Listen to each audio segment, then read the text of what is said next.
Straight talk from Israel. You're listening to Israel News Talk Radio.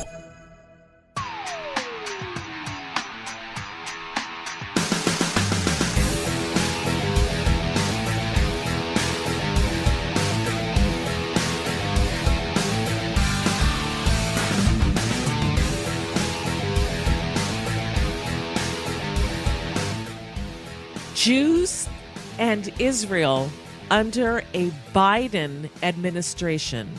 What would that look like?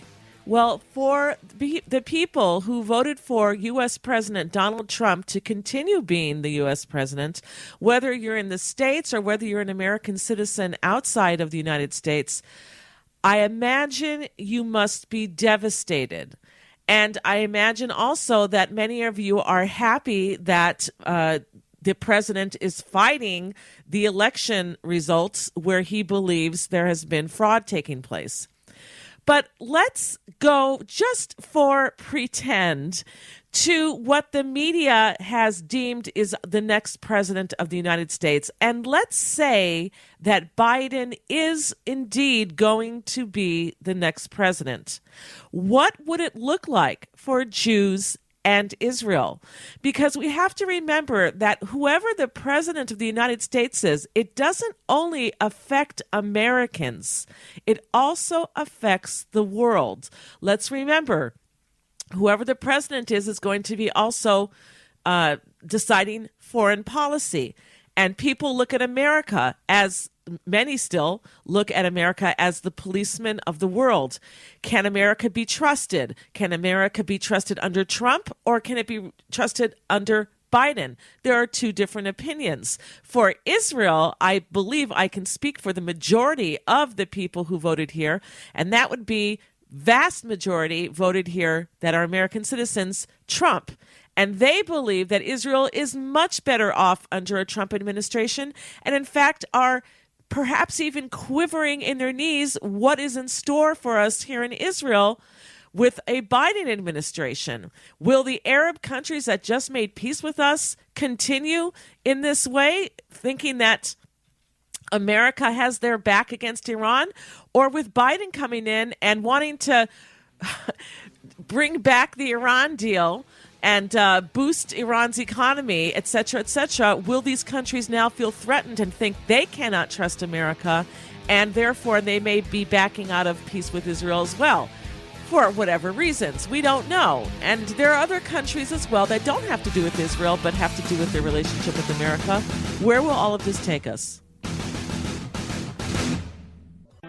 The return of the Jewish people to the land of Israel was prophesied in the Bible thousands of years ago and is coming true today. Shalom. Join me, Josh Wander, on Israel Unplugged. Listen in as we delve into the spiritual and physical aspects of the Jewish return to Zion. We'll discuss the biblically mandated, historic, and of course practical understandings of this incredible transition from exile to redemption. That's Israel Unplugged, every Monday on IsraelNewsTalkRadio.com.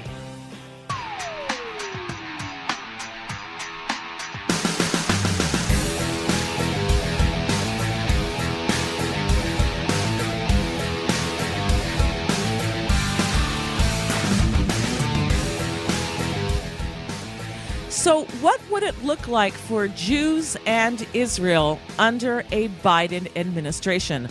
I know that a lot of the people here in Israel who voted for Trump could even be quivering in their knees, wondering what's in store. Already we know that Biden is saying that he wants to backtrack on the Iran deal. He wants to perhaps even, there was talk of removing the embassy from Jerusalem. I don't know if he's allowed to do that legally. I think he needs the Congress to go with him and the government to go with him. But there's many things that there may be a backtrack on, including recognition of the Golan Heights as Israel's, etc. So what would it look like under a Biden administration for Jews and for Israel? Our guest right now is Rabbi Uri Pilichowski. He's an educator and political commentator. He lives in Mitzpe Yericho and is an activist who works to strengthen the U.S.-Israel relationship. Welcome to the show, Rabbi Uri Pilichowski. Hi, good morning. Thank you for having me. All right. So you gave a talk last night on the AliyahNetwork.com. And by the way, I advise people to go to AliyahNetwork.com and sign up there if it speaks with you, if it has anything to do with you. And you were saying that the Biden administration is not the end of the world for Israel, and that Biden, in fact, was a person with extreme empathy, and that under his presidency, if there is one, he would support Israel in the United Nations, and Israel wouldn't suffer too much. And again, I can't say that I agree with your assessment, but I do want to bring to light what you said because I found it fascinating and optimistic. So please. Well, I think that we have to recognize that there's a long-standing, strong United States-Israel relationship that's supported by partisanship by both parties. And Vice President Biden, in his 47 years as a senator and as vice president, has been a strong supporter of that relationship. I know that we all like to focus in on the Obama administration's policies that weren't friendly towards Israel, and many of them were not. But that doesn't characterize who Joe Biden is. Joe Biden has been a strong supporter of Israel. Everybody likes to point to his confrontation with Prime Minister Begin back in 1980. But they don't realize that after that confrontation, Joe Biden voted almost 100% down the line with Israel throughout his entire career. The Obama administration supported Israel at the United Nations throughout the entire 8 years with the best record, and only abstained once with the horrible, horrible abstention in that resolution. They should have vetoed it. But other than that, the Obama administration supported Israel. I'm not making an argument for the Obama administration. I'm as big of a critic as they come. But it's unfair and frankly not honest to characterize Joe Biden as not a friend of Israel or anti-Israel, and this is the end of the world. The Trump administration was the most supportive administration of any that Israel has ever enjoyed. That's I don't think you could ever make the argument otherwise. But I don't think that we should start, ripping our shirts and woes to us over the next 4 years and what we have to expect. But if I said just forget everything else and just look at him rolling back the Iran deal, Dayenu, Iran wants the destruction of Israel. By the way, they want the destruction of the big Satan also, America. Just that he wants to do that they can, God forbid, get the bomb, that they could, God forbid, attack Israel, and that they are the sponsors of Islamic terror all over the Middle East, including against the United States. Isn't that enough itself not to be afraid of a Biden administration? Well, I think it's important to keep in mind that, and I was a critic of the Iran deal and lobbied hard in the Obama administration and members of Congress and the Senate to make sure it didn't get signed, and there was a big disappointment when it was signed. But keep in mind that President Trump also committed that within the few weeks after re-election, he would also enter a deal with Iran. Everybody's in favor of a deal with Iran. The question is, what are the terms of that deal? The only other option is regime change, and no one's advocating for regime change. Not even Prime Minister Netanyahu is advocating practically for a regime change. So to say that we're anti a deal that's not sensical and also not reasonable. But the question is, what kind of a deal? And over the next couple of months, we're going to have to work really hard to make sure that members of the Biden administration don't just give up the farm for a deal. So that's our work. That's up to us to now make sure that the terms of a new deal are much better. He's not going to return just to the deal as it was and just simply enter into the deal. There's going to be a renegotiation with Iran. And that's for us to really fight hard and to make sure that the Biden administration understands what we need. And that'll be up to Prime Minister Netanyahu and AIPAC and other places that have the ear of the president. And you know what? I have so many things that I can present to you why I believe that it's not going to be good under a Biden administration. But I really want to give this time to you to convince our listeners why it is not so bad. Well, I don't think my role is to convince people that the Biden administration isn't so bad. I just think that we have to take a much more practical look at things and ask ourselves, okay, what are our disagreements going to be, and how do we make sure that those disagreements don't become another Obama administration? So I think that we have to highlight the good things first, which is that there's always been good communication between Vice President Biden and Prime Minister Netanyahu. They have a long-standing relationship, and it's a very honest relationship. They're able to talk to each other honestly. It won't be as contentious as it was between Barack Obama and Prime Minister Netanyahu. Vice President Biden is much more open, much more honest, and much warmer to the state of Israel. He cares about the state of Israel. He describes himself as a Zionist. That is not something you would ever hear coming out of President Obama's mouth, and that's very telling. That he considers himself a Zionist, he considers himself a friend of the state of Israel. That's first of all. Second of all, it's important to note that Vice President Biden considers it very important that Israel be safe and secure. So things like the Iron Dome, which the Obama administration funded and the Bush administration wouldn't. So you have Arrow 3 and you have David Sling. These are all new technologies, the F-35, the F-22s. These are all things that we can continue to look forward to getting from the Obama administration. There's going to be disagreements on Iran, and there will be disagreements on how to deal with the Palestinians. And settlements for sure. I'm a settler and very proud of that and want more growth here. And I am concerned that will there be further growth, or will the Biden administration pressure Israel to not allow building here? But those are disagreements that we've had with previous administrations, both friendly and unfriendly. And I think that's par for the course and things that we're used to. The Trump administration is not the norm. We never thought that it would become the new norm. That was 4 years of where support was given to us. Basically, whatever we asked for, we got from the Trump administration. We're not going to get that from a Biden administration, but we never got that before from the Bush administration that was friendly towards Israel, or a Clinton administration, and the Republican administrations before that, the Bush 1 and Reagan were not that friendly towards us.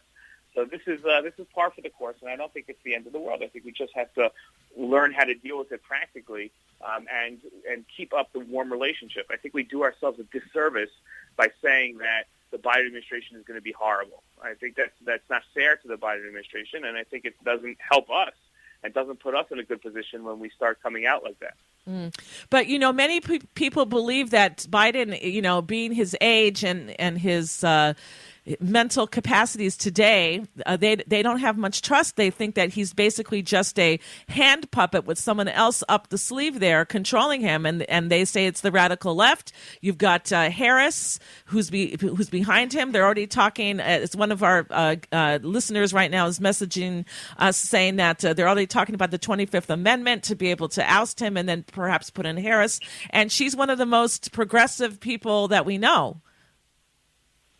Yeah, so I think that it's kind of comical how people are so willing to diagnose Vice President Biden from afar.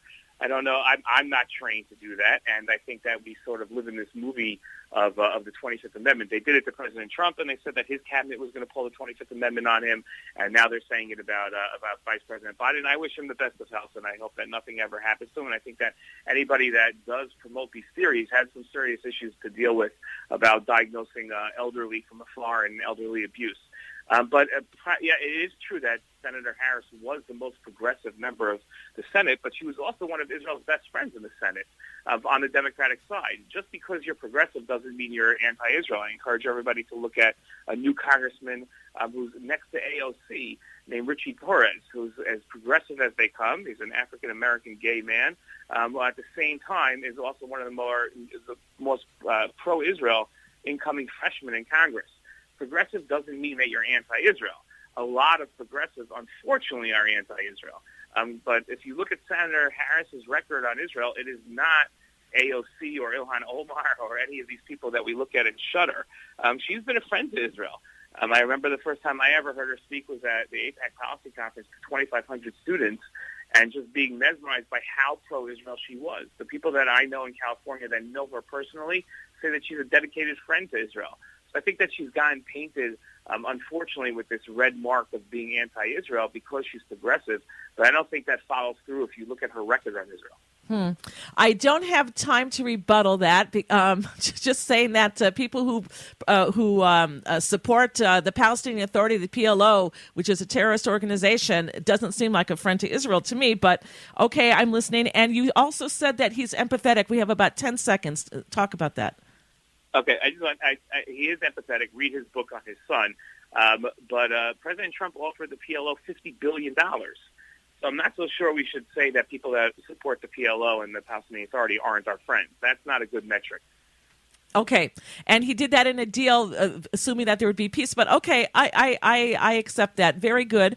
I have to have you back on the show again because you really do give a different perspective, and I always like to see what the other side says, so we can learn. And I think that you have a lot of value to what you've said. So thank you so much for being with us, Rabbi Uri Pilichowski. Thank you. Thank you for having me.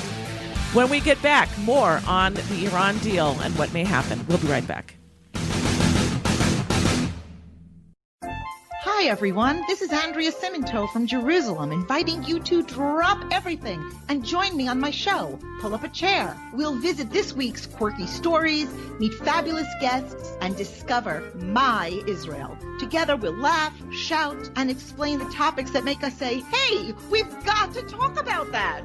So get comfortable and pull up a chair with me, Andrea Siminto, every Thursday on Israel News Talk Radio.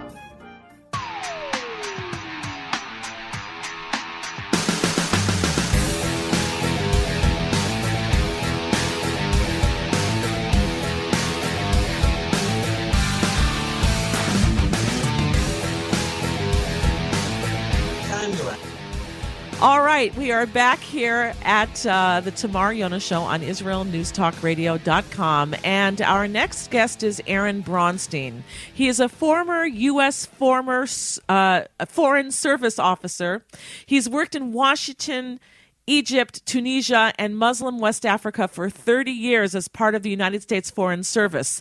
Today, he heads the Jewish Covenant Alliance, and you can visit his website at www.covenantalliance.org. Welcome to the show, Aaron Braunstein. It's a pleasure to be back on with you this morning. Okay, Aaron, you were asking me, I'm sorry, at the beginning how much time we have, and we do have two segments. We're going to go just before 8 a.m. here, Israel time. And I wanted to talk with you about, we're discussing today what it would look like for Jews and Israel under a Biden administration. And one of the first red flags that I see is his rolling back of many of the positive things that we saw Donald Trump do. And let's start out with the Iran deal. Absolutely.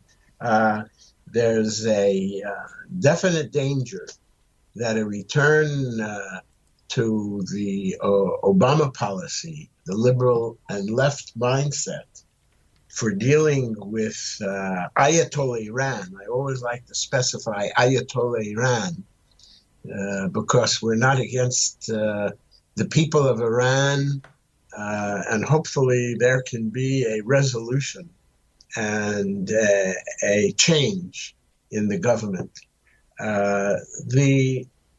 From what I can gather, the Obama mindset that will continue in the new administration, because President-elect Biden has already declared that he wants to go back to a deal with Iran, but a deal that will be very different from what President Trump has been proposing. Negotiations, but negotiations from a position of strength, not from a position of weakness.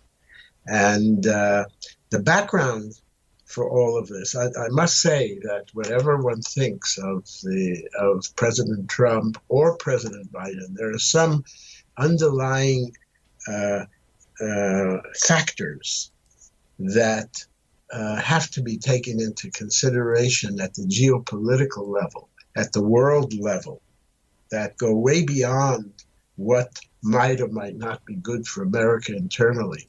And I always like to present it as a difference between how we live and whether we live at all.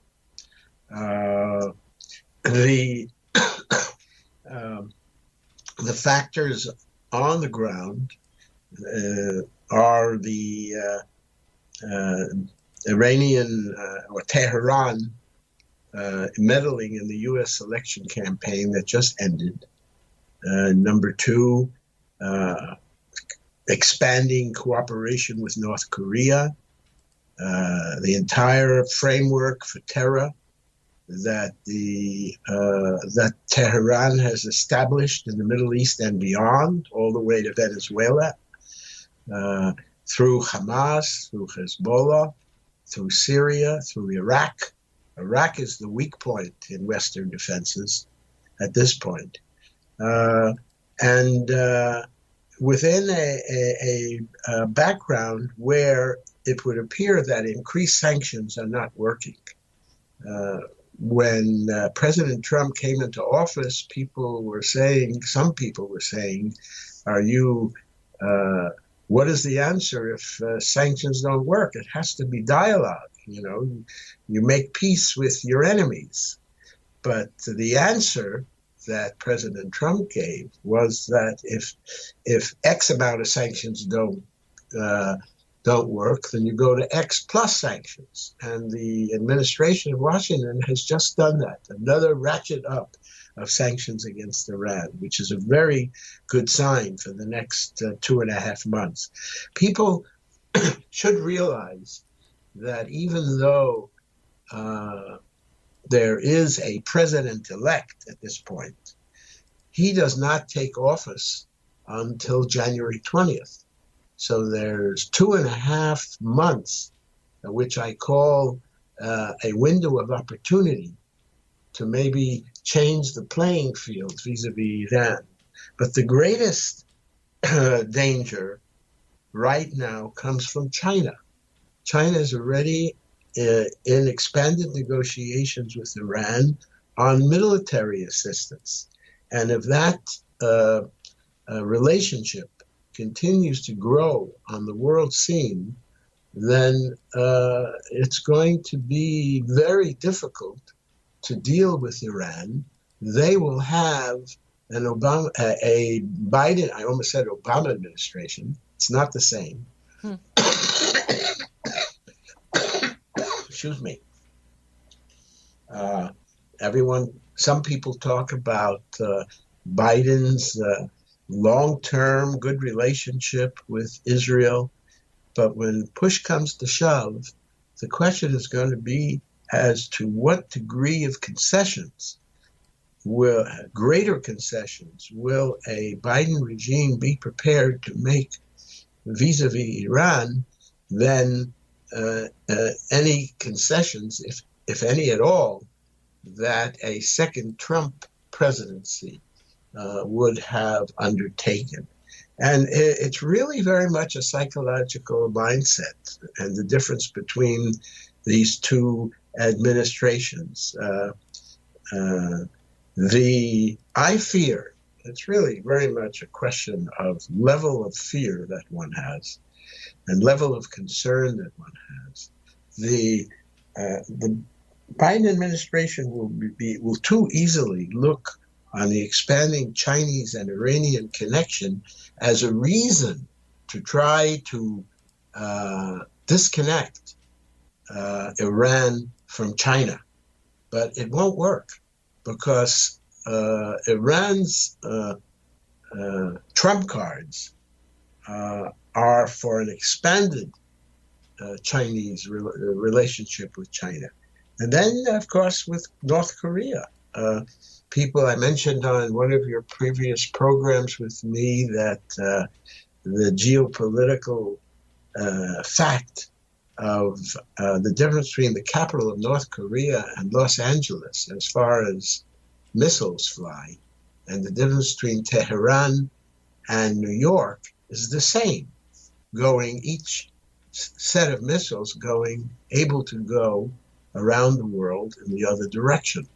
And this is not to say that there would be a joint attack on America, but it would put the United States on the defensive, and more of cries from the left, why are we getting involved?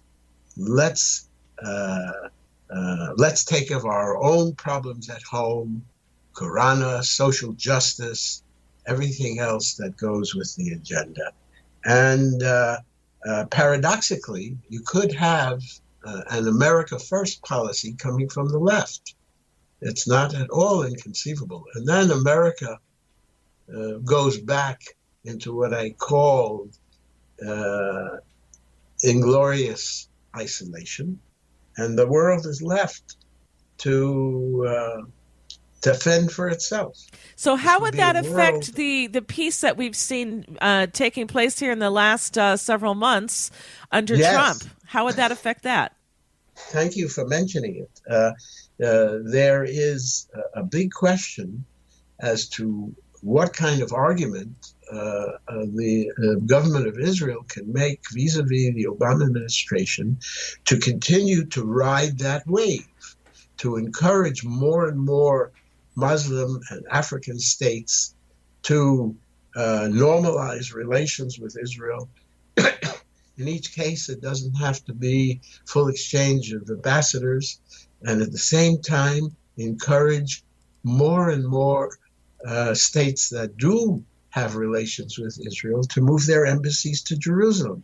That is critically important because there is a trend now, and a most important trend for world peace and for peace in the Middle East, for peace for Israel, peace for America, to be able to establish the legitimacy of a Jewish state in the world. But Aaron, what would motivate them? Because they were relying on the United States, their backbone, in order to protect them against Iran under the Trump administration. And now that big, fish is gone, why should they continue to stick their necks out and be castigized?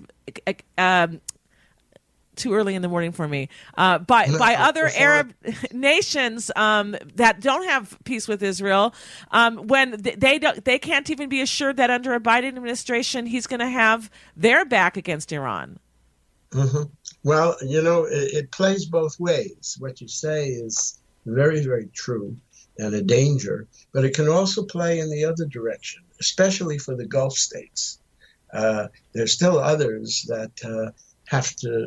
that should come on board with this new alliance that I call new, in fact, military alliance against Tehran, against Ayatollah Iran, and to the Gulf states, Saudi Arabia, the Emirates, Bahrain, and Saudi Arabia, will see Israel as maybe their last chance. Now, there will always be the danger under a Biden administration, should it go in the negative direction I've outlined, by discouraging other states to join in this alliance, first for many reasons. Okay, hold it right there, Aaron. We have to take a break. Militarily with Iran. We have to take a break. We're going to be right back. Don't go anywhere.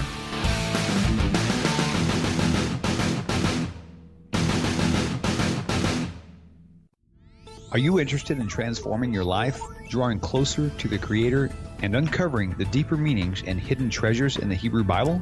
Then join me, Rav Yitzhak Michelson, And me, William Hall, on the Science of Kabbalah, where we are seeking to narrow the gap between what we understand of our physical and spiritual worlds.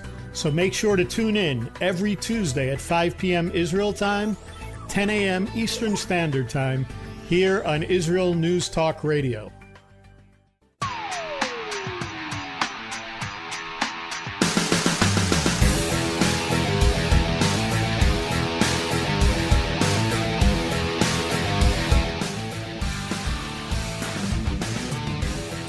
All right, we're back here at the Tamar Yonah Show on IsraelNewsTalkRadio.com.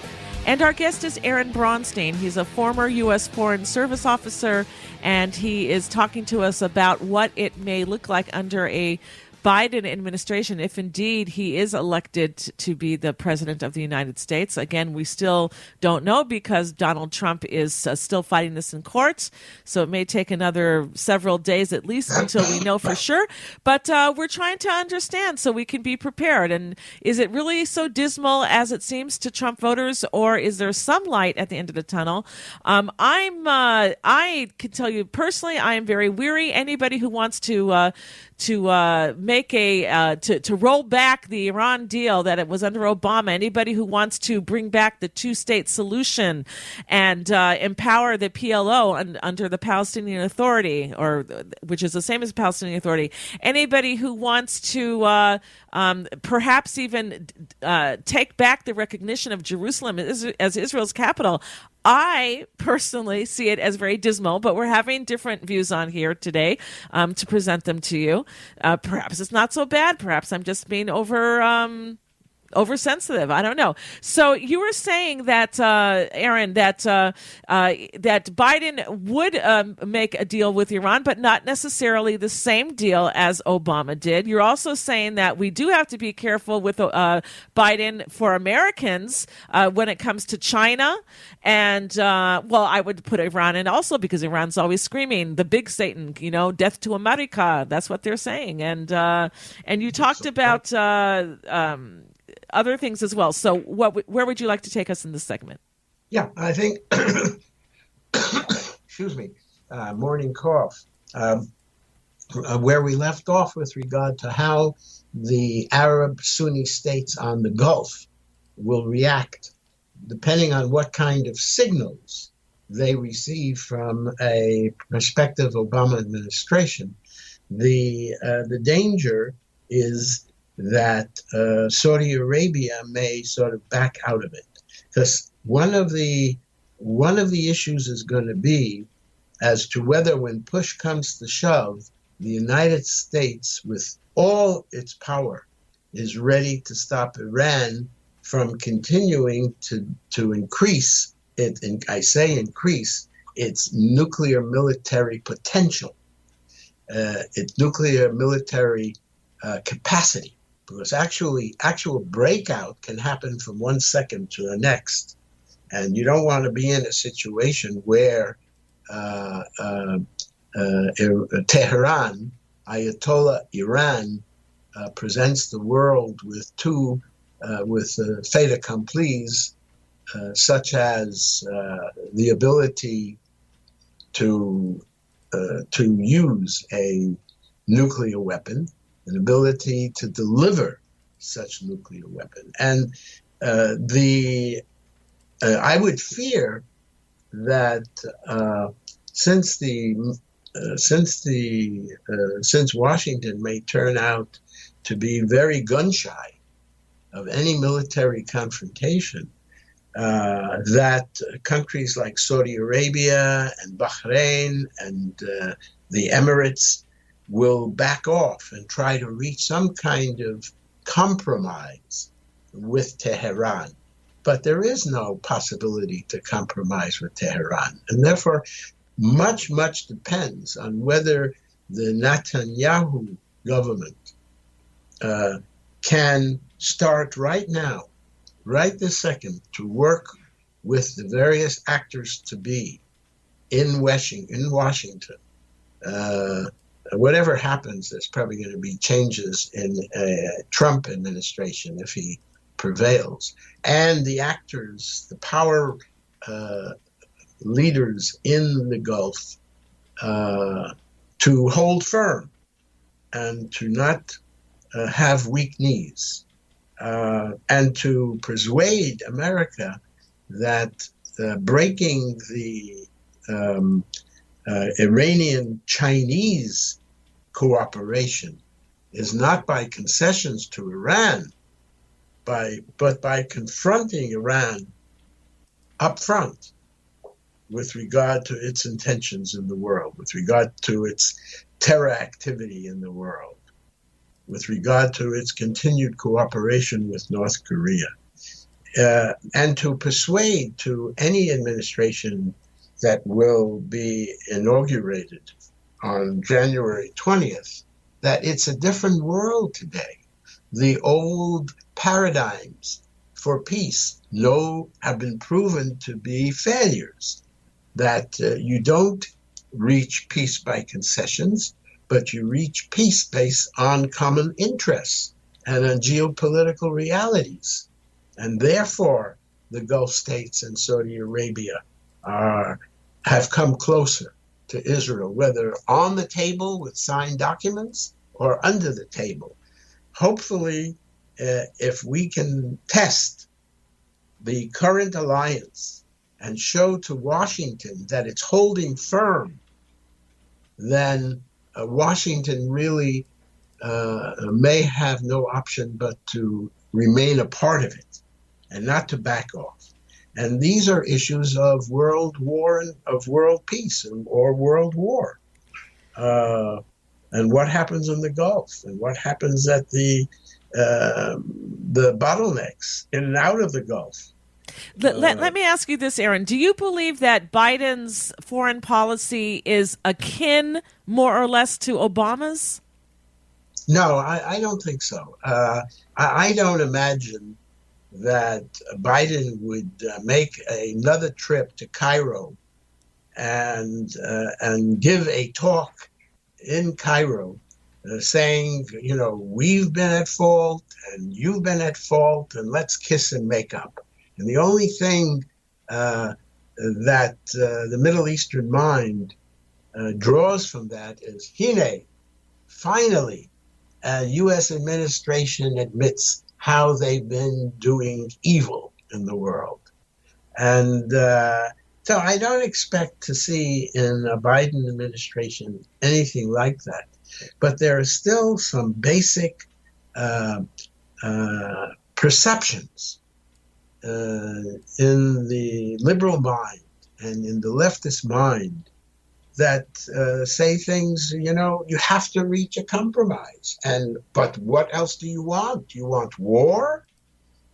We have to, this is the best deal we could get with the Ayatollahs. You want war? And also, well, of course, everybody knows that they love their children just as we love ours. They don't, you see. So how do you break through such mindsets with the new administration? And one way to do it is to point out that the world is very, very different today than when the Obama administration came into office 8 years ago, and even from when it led the charge for a compromise with the Ayatollahs. Professor, I mentioned when we were talking yesterday that Professor Bernard Lewis, of blessed memory, Zichron Tzadik Levracha, said you can't negotiate with an evil regime, like was done in 1938 with Herr Schittler. I recommend everybody not to pronounce his name the way it's usually pronounced, but to say Herr Schittler, and compromise on the Sudetenland, the German-speaking Sudetenland in Czechoslovakia, which had serious grievances. Why shouldn't the German-speaking people of Czechoslovakia be allowed to join the Third Reich? I mean, what in principle is against that? So, Aaron, in the last minute that we have, finish. Yeah, the thing that's against it is, for what purpose do they want to unite all Germans in one state? And confronting the same thing with Bahrain today. The majority of the population of Bahrain is Shia, not Sunni. The leaders are Sunni. So you're going to find on the left people saying it's an illegitimate regime.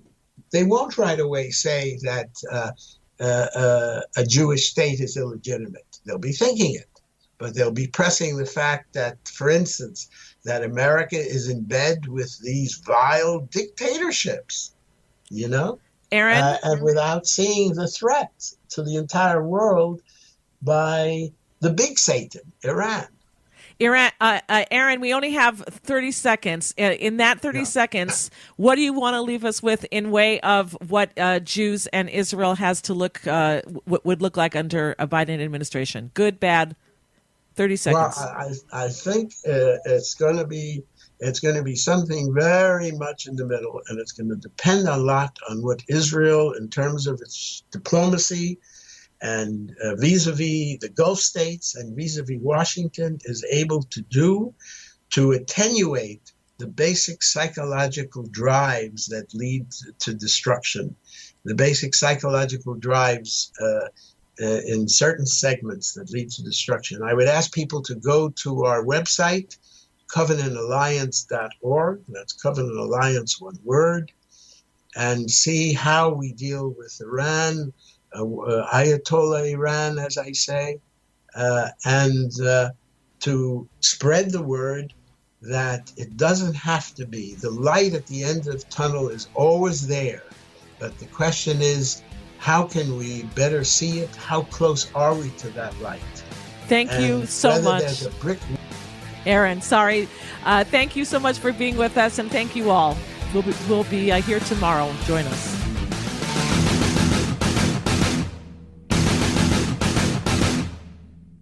If you love Israel News Talk Radio, then you'll love our Facebook page. We keep you up to date on what's happening in Israel, plus little surprise treasures that we don't share on the radio. Go now to follow us on Facebook. Just look for the Israel News Talk Radio Facebook page, and don't forget to subscribe and follow us by clicking on the like button. We post great stuff there that you'll want to share. Israel News Talk Radio on Facebook and Israel News Radio on Twitter. If you're hearing this message, everyone else can too. Advertise with Israel News Talk Radio and get your message out to people. We'll build a personalized package for you. Contact advertising at israelnewstalkradio.com. Straight talk from Israel. You're listening to Israel News Talk Radio. Hey, this is Jake in Anchorage, Alaska, and I love listening to all the super interesting interviews and up-to-date information on what's happening in Israel. Hello, this is Anna King, originally from London, now living in Israel. And what can I say?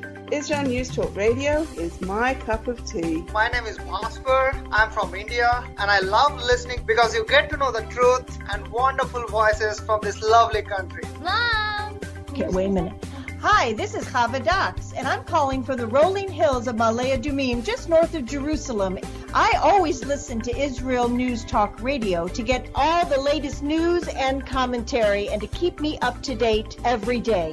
This is Sarah Dax from Ma'ale Adumim, and I'm 12.